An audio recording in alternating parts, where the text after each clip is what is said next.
Hey there, wisdom seekers. Welcome to Meets Wisdom, where we transform challenging moments into opportunities for personal growth and deeper understanding. The silent trap. Why silence isn't always golden. Have you ever found yourself in a situation where emotions are running high, tension is thick, and your instinct is to shut down, retreat, and say nothing? Maybe it's an argument with your partner, a conflict with a friend, or a challenging moment at work. Most people believe that staying silent is the safest option, but today I'm going to reveal a revolutionary strategy that goes beyond silence. An approach rooted in ancient Stoic wisdom that can transform your relationships and personal growth. Silence is a true friend who never betrays. Confucius. But what if I told you that strategic, compassionate communication is actually more powerful than silence? The Stoic perspective on communication. The Stoics believe that true strength isn't about suppressing emotions or avoiding conflict. It's about understanding, processing, and communicating with wisdom, courage, and empathy.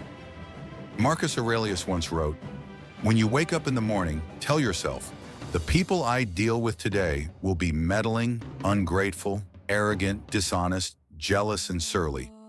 They are like this because they can't tell good from evil." This quote isn't about judgment. It's about understanding. It's about recognizing that every person is fighting their own internal battles, and communication is our bridge to understanding. The three-pillar strategy of compassionate communication. Pillar 1, emotional awareness. Before you speak, you must first understand yourself. This is where Stoic self-reflection comes into play. Practical exercise. 1. Pause and breathe. 2. Identify your emotions without judgment. 3. Ask yourself, what am I truly feeling right now? 4. Trace the root of these emotions. No man is free who is not master of himself. Epictetus, the emotional mapping technique. Imagine your emotions as a complex landscape. Each feeling is a terrain with its own topography. Valleys of sadness, mountains of anger, rivers of joy. Your job is to become a skilled cartographer of your inner world. Pillar 1, emotional awareness. Before you speak, you must first understand yourself. This is where Stoic self-reflection comes into play. Practical exercise. 1. Pause and breathe. 2. Identify your emotions without judgment. 3. Ask yourself, what am I truly feeling right now? 4. Trace the root of these emotions. No man is free who is not master of himself. Epictetus, the emotional mapping technique. Imagine your emotions as a complex landscape. Each feeling is a terrain with its own topography, valleys of sadness, mountains of anger, rivers of joy. Your job is to become a skilled cartographer of your inner world. Pillar 2, empathetic listening.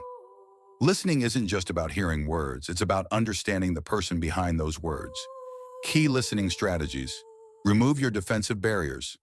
Listen to understand, not to respond. Practice active listening techniques. Validate the other person's feelings.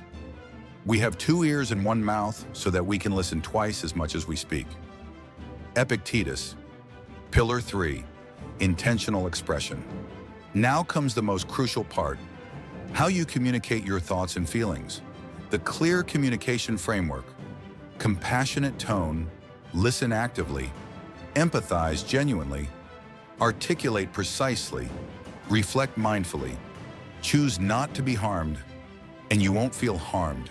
Don't feel harmed, and you haven't been. Marcus Aurelius. Real-world application scenarios. Scenario 1, relationship, conflict, situation. Your partner seems distant and you're feeling hurt. Old approach, withdraw and become silent. Stoic, strategy, approach with curiosity and compassion. Script example. I've noticed we seem a bit disconnected lately. I care about us and want to understand what's happening. Would you be open to talking about what you're experiencing? Scenario 2, workplace tension. Situation, a colleague seems frustrated with you. Old approach, avoid interaction. Stoic strategy, proactive, respectful communication script. Example, I sense there might be some tension between us. I value our professional relationship and want to ensure we're working effectively together. Would you be willing to share your perspective? The psychological science behind this approach. Neuroscience reveals that compassionate communication activates the prefrontal cortex, the area responsible for empathy, emotional regulation, and problem solving. By following this Stoic-inspired strategy, you're literally rewiring your brain for better relationships. Common challenges and breakthrough techniques. Challenge 1. Fear of vulnerability. Stoic solution. Recognize vulnerability as strength, not weakness. Challenge 2. Emotional flooding. Stoic solution. Practice emotional regulation techniques. Challenge 3. Defensiveness. Stoic solution. Develop a growth mindset. Your 30-day communication transformation challenge. 1. Practice daily emotional mapping. 2. Journal your communication experiences. 3. Implement the CLEAR framework. 4. Reflect and adjust. Final wisdom nugget. You have power over your mind, not outside events. Realize this, and you will find strength. Marcus Aurelius, call to action. If this strategy resonated with you, drop a comment below. What's your biggest communication challenge? How do you see this Stoic approach transforming your relationships? Don't forget to subscribe to Meets Wisdom. Hit that like button. Share this video with someone who needs to hear this message. Remember, communication is an art, and like any art, it requires practice, patience, and compassion. Until next time, stay wise, stay compassionate.